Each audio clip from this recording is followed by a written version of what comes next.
Hi, I'm Sherri Thomas. I'm glad you're here. I'm glad you found me. I'm the author of The Bounce Back, which was named Best Career Book by the Indie Book Awards.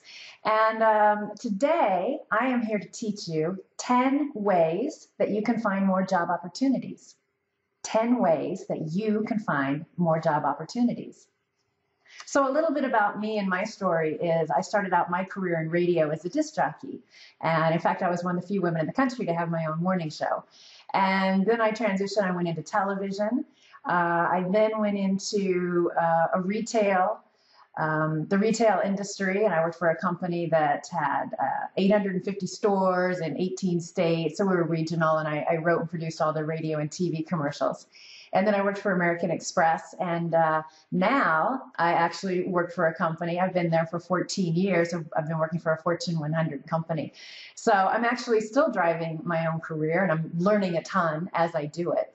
But as I transitioned into different industries, I always had friends and relatives and people I didn't even know approach me to ask how I did that, how I transitioned my career into different industries. And to me, it was just always something normal. I just thought everybody did it. But I was asked so often how to do it that I thought, well, maybe I should write it into a book, and then I can teach more people how to do that. So I wrote a book that's called Career Smart, and I wrote it, I think 7 or 8 years ago. And I was just very blessed. The Wall Street Journal found me and had me in the Wall Street Journal. And from there, the book took off. And so I've been in the Wall Street Journal now, interviewed 11 times. I've been in Time Magazine. I've been in the New York Daily Post. I've been in Smart Money Magazine. And because of all of that, it generated some interest. And now the book is on Amazon's top 50 list for personal branding books. And so while it was gaining some interest, I thought, well, maybe people who read the book maybe might want some coaching advice from me. So I put up a little web page. And then that started growing, and that started taking interest. And so I recently thought, well, maybe I should write a second book, because out of all the people that I'm coaching and myself, just trying to navigate our careers, and I help now leaders and managers and professionals change and advance and reinvent their career. And I was just learning so much. I thought, well, maybe I should write a second book. And so I wrote that book. It's called The Bounce Back. And it won, it received Best Career Book Award by the Indie Book Awards. And so I wrote that book with the intention of, it's so hard out there. It's so hard out there to change your career and to get a new job. And I just wanted to put something positive out there. It's a tough economy. It's a tough environment. And I wanted to show that there are people who get into really tough places in their career. They've been laid off, or they've been laid off multiple times, or they've been demoted, or they have just a real struggle with their manager, or they've been in their career for a long time doing the exact same work, and they're just feeling under-challenged and undervalued and underappreciated, and they feel stuck. And so I wanted to go out and I wanted to interview those people, and I wanted to hear about the lowest point in their career. But more importantly, I wanted to hear about how did they bounce back? How did they bounce back stronger and higher and faster and farther than they've ever been before? So that's what the bounce back is. I interviewed hundreds of professionals and leaders, and I narrowed it down to 13 of what I thought were the best stories. And I included stories from my own career too. But I love the book, and one of the reasons I think it's doing well is because I took a section of people and professionals based in all different industries. So in the healthcare industry, in the television industry, in the advertising industry, in manufacturing, and high tech, in the sports industry, and all those industries and all those different job roles, from everywhere from a manager to an executive to just all types, IT, marketing, TV, news reporter, all kinds. So the strategies there, my point is that the strategies there are really for everybody, no matter what industry you're in, no matter what job role you're in or what you're going for, these strategies work. So I'm going to share with you today some of those strategies out of the book. So some of these are strategies that are straight out of the book, and then I have my last two that I'm just going to share with you. They're just my own stories that I think might work well for you. So that's just a little bit about about me and my journey. So let's get into you, and let's talk about you and your career and how you can find more job opportunities. I really think that that is one of the secrets to having a successful career. So many people, I think we're just geared to think that the more money you make, the more successful your career is. I don't think that's necessarily true. I think it's definitely true that we have to make a certain amount. Otherwise, our lifestyle suffers. And no matter what we're doing, how much we enjoy it, we're not going to be happy. So I do think that salary is a piece of it. But I also think that the more opportunities you have, the more you can say, yes, that's a good opportunity for me. Or no, that's not the right opportunity for me. That's very empowering. The more opportunities you have, the more choices you have. And the more choices you have, the more control you have over your career. And I think when you get to that point, that's when you can start feeling empowered. And that's where you can start feeling a true level of success. The number one way that I think, this is all in my opinion, that you can really find job opportunities is to really work your network. Work your network. In fact, 80%, I've read several studies and they're really quite consistent. 75 to 80% of jobs are going to applicants who have a referral within the organization. So somebody within that organization saying, yes, you should hire Jim, or yes, you should hire Tina, or whatever. Yes, you should hire this person. If you think about it, totally makes sense, because out there in the economy today, it's rough, and a lot of companies, a lot of businesses are struggling. So it takes a lot of time and energy and money to advertise and see qualified candidates and then go through the whole interviewing process, taking managers and leaders off of their day jobs to go interview candidates and then hire a candidate and then put them on a 90-day probation so that they can make it into the company. And if you think about it, they don't want to invest all of that. And then at the end of the 90 days, that employee doesn't make it. It's not a good fit with the company culture or with the management style. And so they have to lay that person off and then start all over again. So it makes sense that they go to their own employees who they know and who they trust, and they know their work ethic and all of that. And they go to them and say, do you know of anybody for this position we're hiring? So they go to their employees first, and many companies have an employee referral program. So that's why I say you need to ask your network. That is the number one way that you're going to find a job, or you're going to find new opportunities, is by going to your network. I told a story earlier in one of my earlier videos about how I was feeling really stuck one time in my career, and I reached out to my network and I got four potential job opportunities in just 4 days. And one of them I took. One of them, they created a job for me.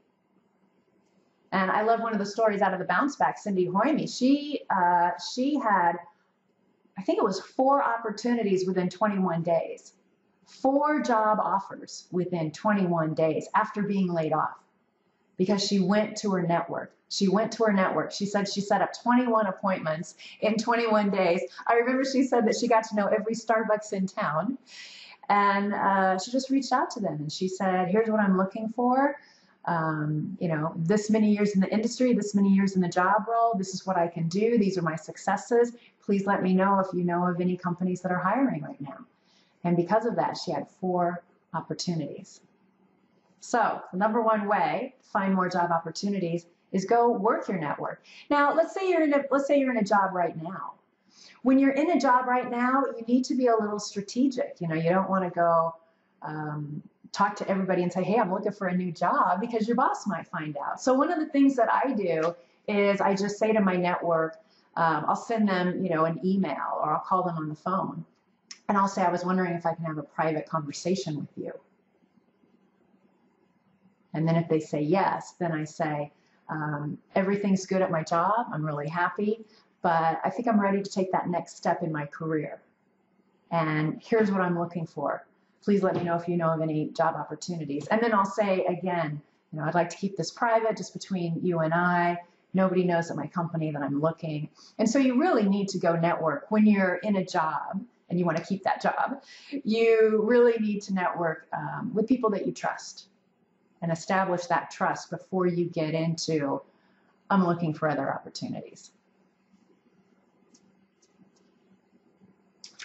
Another way that you can find job opportunities is to actually think about, where would you ideally love to work? Where would you love to work? Go out and start researching companies.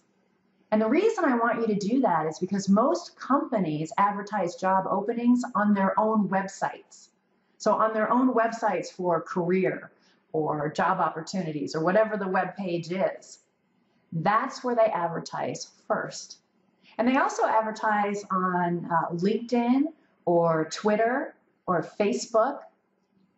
And they even have their employees' Twitter. So I was just on LinkedIn yesterday, and there was a woman that I'm connected with, and she was advertising, hey, we have 2 openings now. Here they are. Here's the link.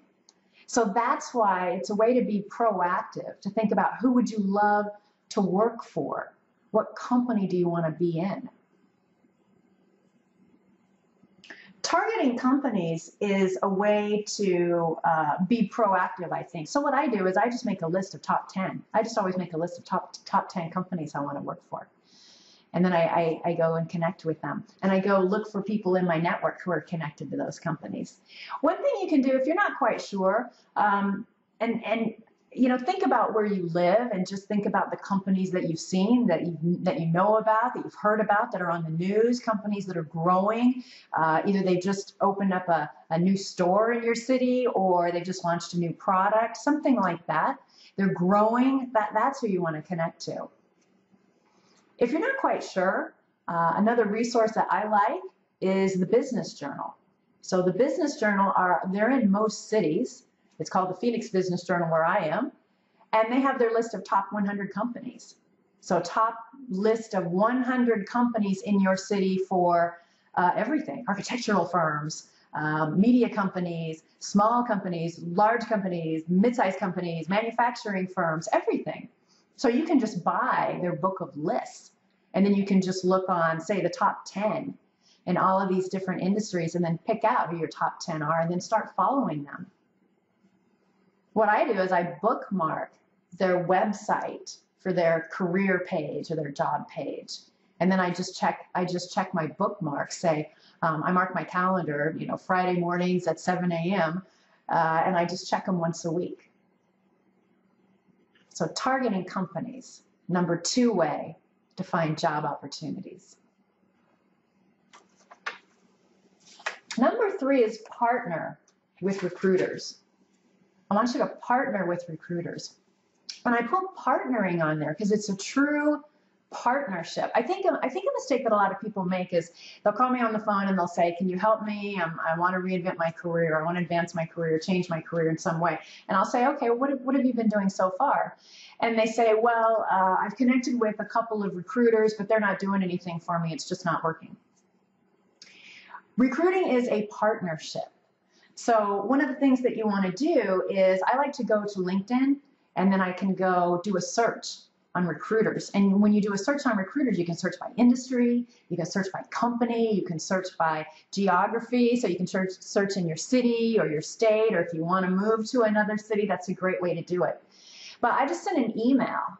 Just send an email and just say, so first of all, you connect with them because they have a profile up on LinkedIn, and in their profile they will have their email address, and that's what you need usually in order to connect to LinkedIn, depending on what kind of membership you have. But if you have the free membership, you need their email address. And they're recruiters; they like to network, so they all have it somewhere in their profile. So just go look on their profile for their email address and then put it in, and then in that email, to say, hi, I'm looking for my next position in the such and such industry, and I saw your profile on LinkedIn. And then just say, here's a little bit about me, and just have 3 or 4 bullets. You could say something like, I've been a software engineer for the past 10 years, or I've done this for the past 5 years, and I have this skill and this qualification. And then ask, may I send you my resume? May I send you my resume? Now, they're probably going to say, yes, go ahead and do that. I had a client who just got hired from a recruiter as an executive. So he's an executive, and he moved for the job over in the northeast of the U.S. And he did a really great job, I thought, of partnering with recruiters. And so what I mean by that is if you think about a recruiter, they're paid by a company. So the company says, hey, Mr. Recruiter, we're going to hire somebody in, say, business operations, and here are the skills that we need. So that recruiter then is going to be really laser focused on what they're looking for, the type of person that they're looking for. But they may have one company they represent, maybe they have 2 or 3 companies that they represent. They probably have a couple of jobs that they're trying to find candidates for. And when they find the right candidate and slot them in, and that candidate gets hired, makes it through the 90 days or whatever it is, then that's how they get paid. So what I thought my client did really well was he said, let me know if you think that I would be a good fit for any of the positions you have open. Or also, you can tell me about some of the positions you have open, and I'll look in my network for people that I recommend you connect with. And so he did that. He did that a couple of times. He sent this particular recruiter a couple of different people, and that recruiter eventually found him a job and worked with him to get him hired. And so he just got hired. And what I love about Mike's story is that he continues to nurture that relationship. He continues to talk to that recruiter and give him information. I love working for this new company. This is the culture. This is the management style. He continues feeding that particular recruiter information so that recruiter can find more candidates or help more candidates find jobs within that particular company that Mike got hired for. And also by doing that, if Mike gets into a situation, say a year from now, 2 years from now, 3 years from now, where Mike's ready to take that next step in his career, he can very easily go back and tap this recruiter on the shoulder. So that's why I say partnering with recruiters. I think a lot of people make the mistake of when I say, what have you been doing? You know, they call me up and they say, hey, I want to reinvent my career. How do I do that? And I kind of start taking them through some steps. And I ask them, what have you been doing? And they say, well, you know, I gave my resume to a couple of recruiters. It's not working for me, and I can't find anything. Well, it shouldn't be that you just send your resume to a recruiter and then sit back and wait for the phone to ring, because it doesn't work that way. You need a mix. You need a mix. So it's not just one particular tactic here that's going to help you find your job. You need a mix of it. So I have 10 here. If 10's too daunting for you, then just pick half of them. Pick half of them, or just pick 3 of them. You're still going to get more job opportunities than what you have. But my point is, don't just pick one, like say, for instance, recruiters, and then just think, okay, now a job's magically going to appear. You need to get out there. You need to constantly be networking. You need to be targeting companies. You need to be working with recruiters.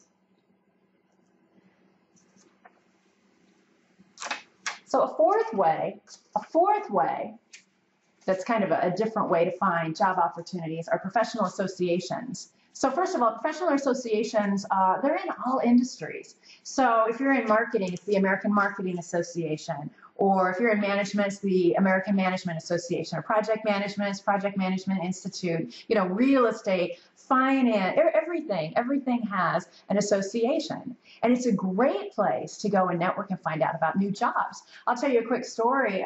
Years ago, when I was working at the retail corporate office and I was writing and producing radio and TV commercials, I wanted to learn a little bit more about marketing. I knew about advertising and I knew about public relations, but I didn't really know other parts of marketing. I didn't know at that time what internet marketing really was all about, or I didn't know how to do sales, that kind of stuff.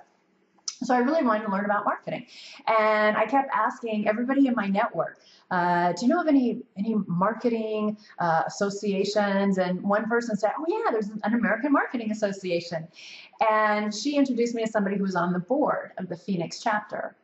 And so that person invited me to a luncheon. So the associations usually have monthly luncheons, and they bring in speakers, and they teach you things about that particular industry. So I went to a luncheon. I thought it was fantastic.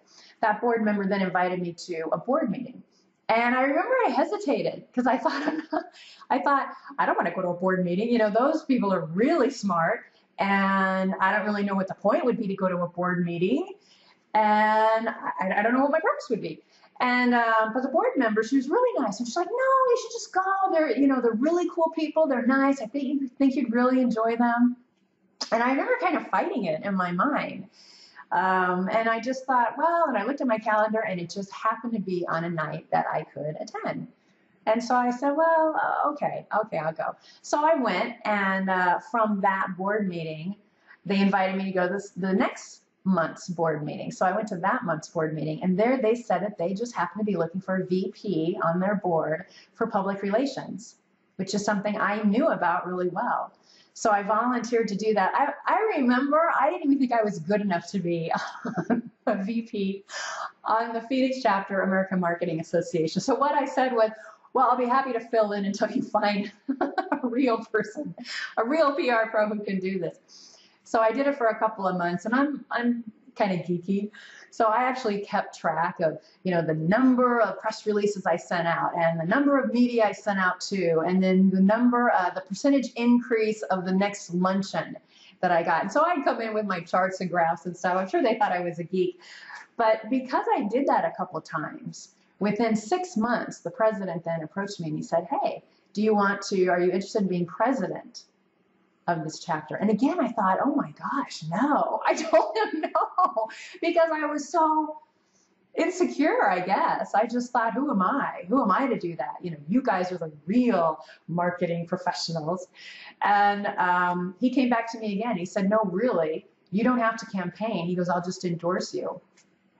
So I did become president. And within like an 18-month period of being on the board, I was probably tapped on the shoulder, I want to say like about a half a dozen times for jobs. And I wasn't even looking for jobs. I was writing and producing radio and TV commercials. I was pretty happy in my job. So that's why I think that being on an association really helps with finding job opportunities. I don't want you to just go to a luncheon. That is not the way to find job opportunities. I want you to go to a luncheon or whatever event they have, and I want you to find a position on the board that you can volunteer for, And honestly, it only takes, I'm going to say like 3 or 4 hours a month. That's the investment. And I just think you get so much in return. You broaden your network, you strengthen your network, you find out about job opportunities, you get new skills, you flex your professional muscles, you get stuff you can put on your resume. Just all kinds of goodness can come out of the professional association. So go find one. The fifth way of finding a job are job boards. So job board is like monster.com or careerbuilder.com or the ladders. I put that as number 5 because only 5% of jobs are going towards a candidate who applied on a job board. Only 5%. That means your chance of finding your next opportunity on a job board is 5%. That's it. That's nothing. In fact, I was in Israel. I was speaking in Israel about a year ago, and I was bobbing in the Dead Sea. That's for real, bobbing in the Dead Sea. I remember thinking to myself, I'm not really going to bob in the Dead Sea. I mean, that's just got to be a joke or something, but you actually bob in the Dead Sea. You cannot not bob in the Dead Sea. I don't know how it works, but you're out there bobbing. And I remember it was so fun. It was the most I'd ever heard adults laugh before. There was just so much laughter because it's so fun. It's so surreal. And I think about probably half the people are visiting. Like I was visiting there, and I think probably about half live there. But I remember I was bobbing in the Dead Sea, and I was chuckling to myself. And I just happened to strike up a conversation with a gentleman, and he was originally from India. And he came to the U.S. in, I think it was Pittsburgh, Pennsylvania, to get his degree in engineering. He was an engineer. And once he got his degree, he got a job in Pittsburgh, and he worked there for a few years, and then his job was going away. And so he needed a new job. And so I started asking him, like, oh, so how did you find your job? And so he had just found it, and it had taken him 1 year, a full year, to get another job. And the reason why is because his only strategy was applying to online job boards. That was his only strategy. That's all he did. He didn't use his network. He didn't target companies. He didn't go out and talk to people. All he did, and because he was an engineer, he like kept track of how many jobs he applied for on job boards. I think it was over 100. It was something like 114. So that's just kind of an example of, you don't just want to do job boards. That should not be your only job search strategy. You need more. You need tactics. I also had a friend, and her husband was very well known, very successful in sales, making a 6-figure income for years. And I'm going to say he's like mid 40s, about 45 years old. And he had worked for a particular company for about 5 years, and then the company just hit a really tough time with the economy. And they told him, we're going to have to lay you off, and we're going to give you 3 months until you're laid off. And it took him 2 years to get a job. 2 years to get a job. And every time I saw my friend, I was asking, how's he doing? How's he doing? What's he trying? And the only thing he would try is job boards. And I think it was because he was embarrassed to go to his network. But you got to get over that. You got to get over that and trust that your network really wants to help you. They really do want to help you. So, I mean, think about that. So 2 years, 6-figure job. 2 years he sat on the shelf. His career, that's over $200,000, because he didn't want to go ask his network for help. And he didn't know how to target companies, and he didn't know how to partner with recruiters.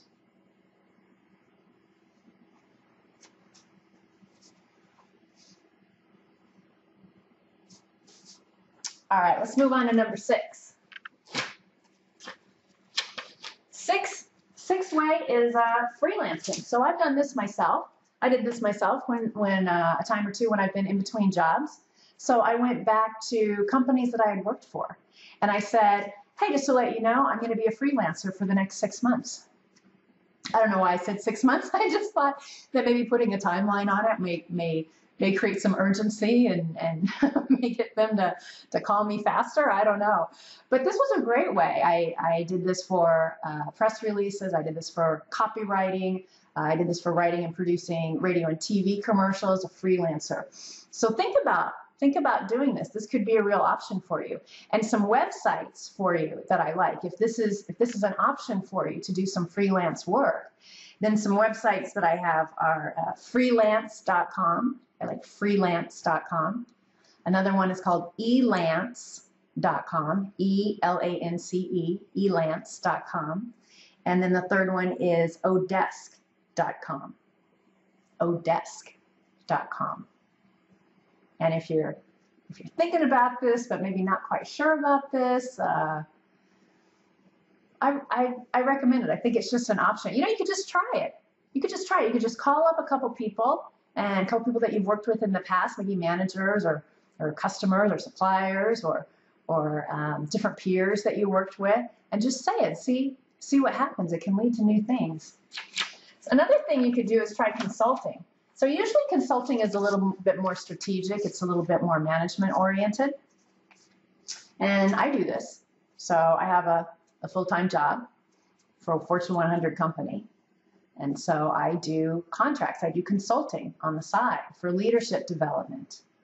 And usually those consulting contracts are about 6 months long. You can negotiate your rate, you can negotiate the length, you can negotiate the terms. And if you're thinking to yourself, you don't quite know how to do that, you could just Google. I have templates for this for consulting contracts that I give to my clients. I don't think you need to go to a career coach for that, though. You could probably just Google consulting contract and just look at them and pick one that works for you. But this is a great way. This is a great way to try this. Number 8 is short-term. So short-term positions. There's a great story in the book from Laura Brown. And Laura Brown had been working for an organization, and she'd been there for, I think, about 5 years and successful, and she was on that leadership ladder. And she was laid off by phone. She was laid off by phone. You know, again, for all the stories in the bounce back, I asked them to, what I asked was, you know, tell me about your worst day in your career. What was the situation? What happened? And then my follow-up was, well, how did you bounce back? So her worst day was being laid off by phone. That's rough. In fact, I think there are 2 stories in the bounce back, being laid off by phone. Crazy. But so she needed a job, and she needed a job quick. And so she went to her network and started asking for some help. And one person in her network said, hey, you should try a temp agency, a temporary agency. And she thought, oh, no, I don't want something temporary. I want a real job. I want a full-time job. And so the person in her network was like, well, no, you know, you should try it. It's just an option. It's just an opportunity for you. And she was like, no, I don't think so. So she kept trying to get a full-time job. And after a couple months, she thought, maybe I'll go try the temp agency that her friend was recommending. And so sure enough, she got hired on a 6-month contract, and then that led to a full-time position. Another example of short-term is, I thought this was a really great strategy. So I knew a gentleman he was a client, and he came to me after this had happened. But what had happened was, he was in his late 50s. And very successful in a Fortune 100 company, and they offered him an early retirement package, and he took it. Well, he's in his late 50s, and he's not really ready to, you know, sit at home or go fishing every day. You know, he kind of wants to still make contributions to an organization. So he heard about a company that was hiring for a position, and I think it was purchasing manager. And so he contacted that company, and he said, hey, look, I'm, you know, in like the last chapter of my career. I'm not interested in advancing, but I tell you what, I have 20 years experience leading purchasing teams of this size. I would be happy to fill in for you while you find somebody. And so they wrote back and said, send us your resume. So anyway, he got hired on a temporary short-term basis. And they said, can you just stay with us until we hire somebody? And he said, sure. So they hired somebody. And then they said, well, can you stay with us for the 90-day probation period? And he said, sure. So that person, that new employee, did not make it through that probationary period. So they had to lay that person off, and they had to start all over again. So they asked my client again, would you stay with us till we hired somebody else? He said, sure. They hired somebody. Would you stay with us till the probationary period? He said, yes. That person didn't make it. Bottom line, it's been more than 10 years. 10 years! And he's still working there. And I think he's got to be like close to 70. I just find that fascinating. So if you're thinking that short-term wouldn't be a good alternative, you might find some really clever opportunities out there.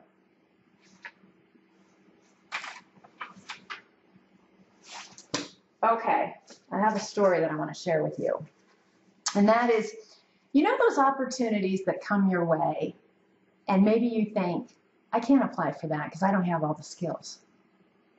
Or you think, I can't apply for that because I don't have the one of the top 3 skills. And so you just let that opportunity go. I want you to start reconsidering those opportunities. I met a CIO on an airplane one time, and I started chatting with her, and I was fascinated by her career.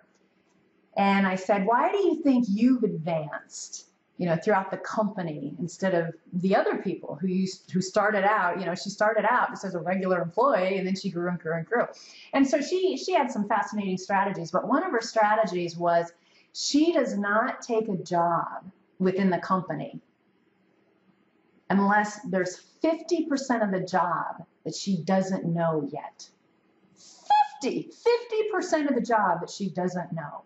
So she applies for jobs that she has 50% of the requirements, and she knows she can absolutely do it, piece of cake, she's done it before, she can do it again, and then 50% that she can learn. That's amazing. That's amazing. And I know you're thinking, well, you've been told, somebody's told you, career coaches or counselors or somebody's told you to only apply for jobs where you have 80%, 90%, 100% of the skills, the requirements met. I'm here to tell you no. No. That is if you have a network that can recommend you. So one of the keys with this CEO is because she was looking for internal positions all the time, she always had a network that could recommend her.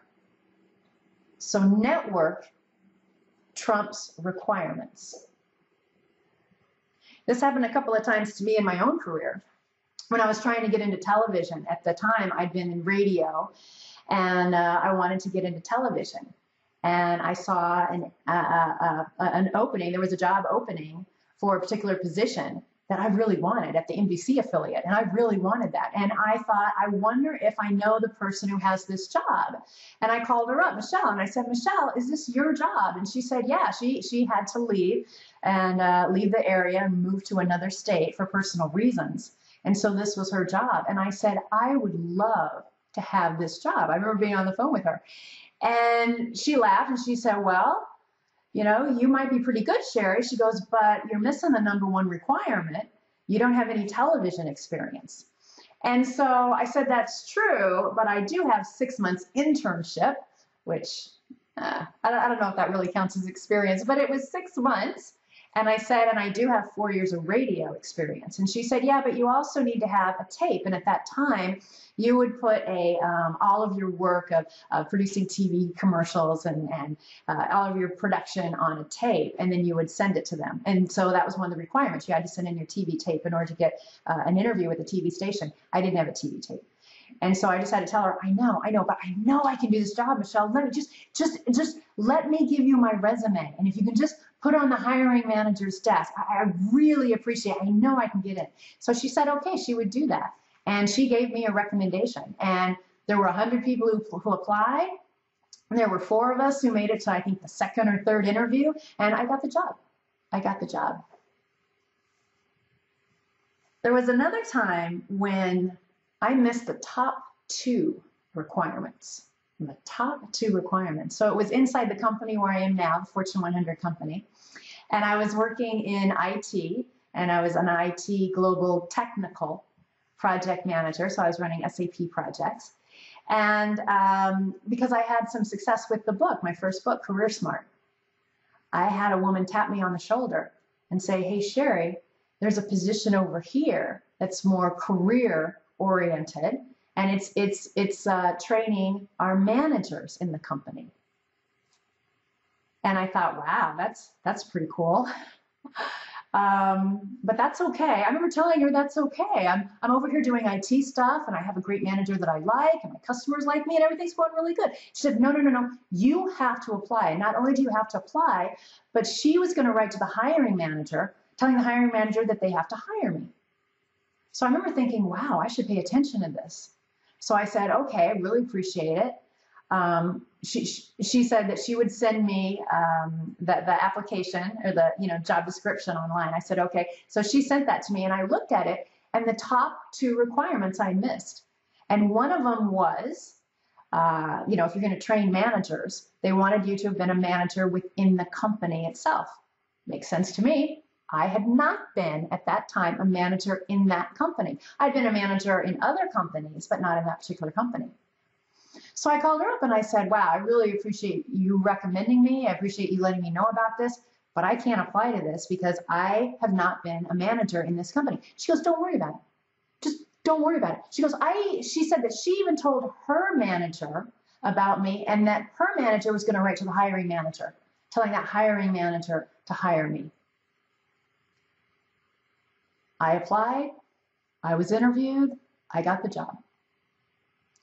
So I'm just here to share with you that your network trumps requirements. Okay, and the last one I want to talk to you about is every year I adopt a mantra. I do it every year.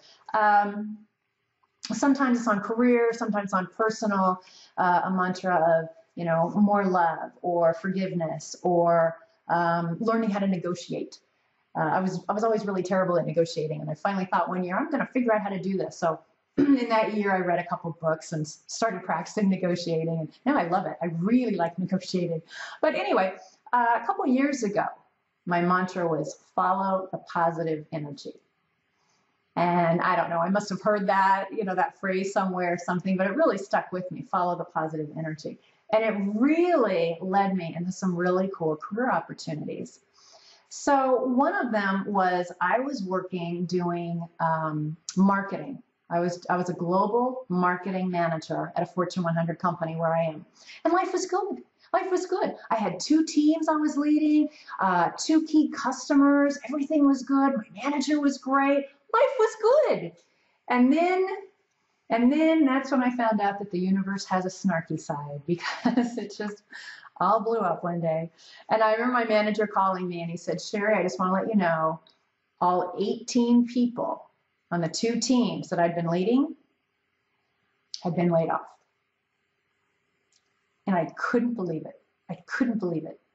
I was ticked off that I didn't know and that I wasn't part of the decision. I was scared, boy, if they laid off all 18 people, I wonder if I was close to being laid off. Terribly confused. It was a crazy time in my head. My head was just spinning around. And I asked him, I said, why did you keep me? And he said, well, we think you're a pretty good global marketing manager.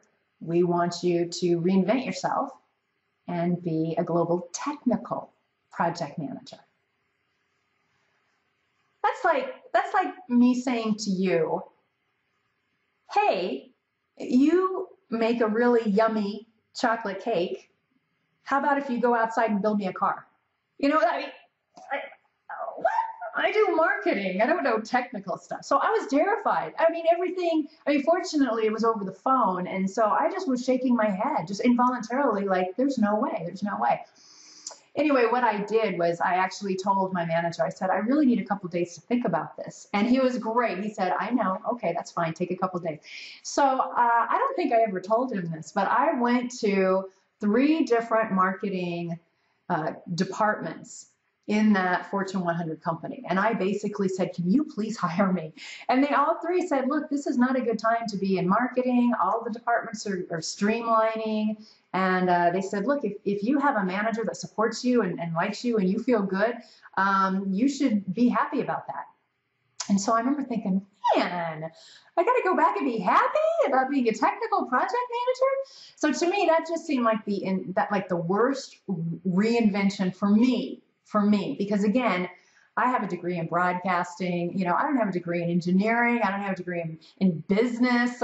So becoming a technical project manager was about as far outside of my comfort zone as you could possibly get. But I chatted with my manager. We came up with a plan. I said, okay, I'm going to try this. I'm really going to go for it. And I'm really going to try it. And it was tough, but I was able to get a certification. I was able to establish trust in the team. I was able to understand why this particular team had not been successful in the past. It turned out I had the biggest success of my career with this technical project team. So I say follow the positive energy, because if someone believes in you, if someone who has a good heart, a good spirit, and they're trying to nudge you in a new direction, maybe you should listen. Maybe you should take it. There was another time in my career, and this was all happening around the same time, about how I was trying to follow the positive energy. I had written the book, my first book, Career Smart, and my manager really encouraged me to go out in the company and talk about career strategies. And I remember being so terrified. And I remember telling him, no, I'm not going to do that. Because if you read the book, I haven't had like a perfect career. I've had bumps and bruises. Like I think a lot of people, maybe you have too. And to me, in my mind, someone who should be teaching career strategy should be the CIO. Should be the people who are president of the company. They should be teaching career strategies. And he's like, no, people want to hear your stories. They want to learn from you. They want to glean some of these lessons from the book, Career Smart. So I thought, okay, I'll try it. And so he encouraged me big time. So I thought, well, I'm trying to follow the positive energy. So one of the things I did was I said, I went out and I talked about the book. And every time I spoke, there were a couple of people that would approach me and say, would you mentor me? And after about 2 months, I had like 10 or 12 people. And I didn't know what to do with them because I didn't have time to mentor 10 or 12 people. You know, I had this full-time job, technical job that was really hard for me. And so I would go into my one-on-ones with my manager and I would say, now I have 8 people, now I have 10 people, now I have 12 people that want me to mentor them. And he would say, what are you going to do about it? And I'd say, I don't know. What do you think I should do about it? And he never had an answer. And I remember always thinking, well, you're my manager. Can't you figure something out? And he was like, no, you need to figure this out. And so I finally came up with an idea. And I said, how about this? How about if I do like group coaching?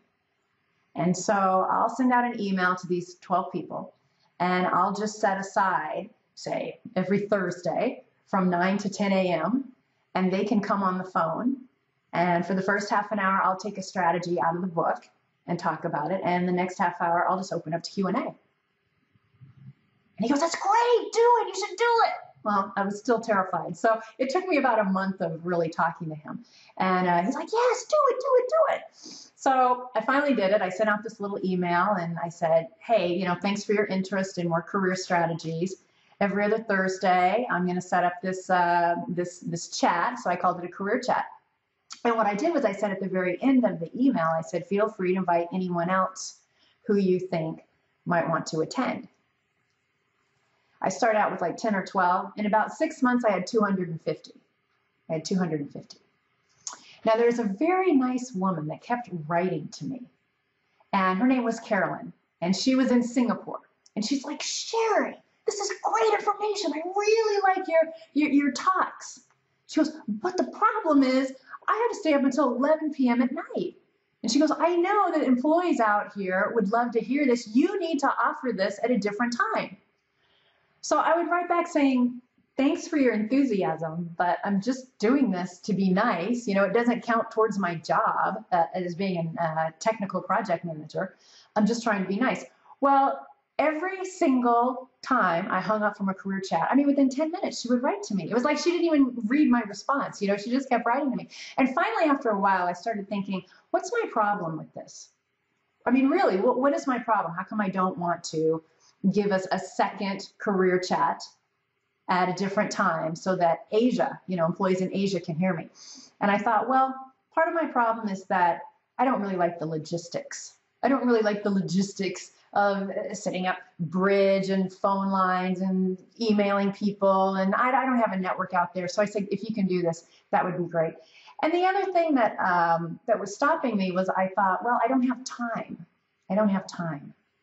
But when I really paused and started thinking about it, I thought, you know, it really only takes 1 more hour because it doesn't take any more energy. I'm not creating any more PowerPoint slides or doing any more work for this. It's really just 1 hour. And so if I offer it every other week, it's just 2 hours a month. So anyway, that combined with my mantra of follow the positive energy, I told her, yes, let's try it. Anyway, within another 3 or 4 months, I was up to 500 employees on the career chat. And so that's what I mean by follow the positive energy. If someone's excited, if they want you, if they want your stuff, you know, think about what's stopping you. What's the real thing that's stopping you? And should you let that stop you? I've just learned that on my journey in my career, that follow the positive energy had some really big results. And I'm so glad I'm doing that when I follow people that are excited about the work I can do or excited about the contributions I can make or something like that, that it just opens wonderful doors, wonderful doors. So this mantra has blessed me times 10, times 10. So I hope that works for you too. So this is it. This is 10 great ways, clever ways that you can get more job opportunities. If you like this video, be sure to leave a comment. I get comments and I read them and I respond to many of them. So thank you. Thank you for your time, and I hope to see you in a future video.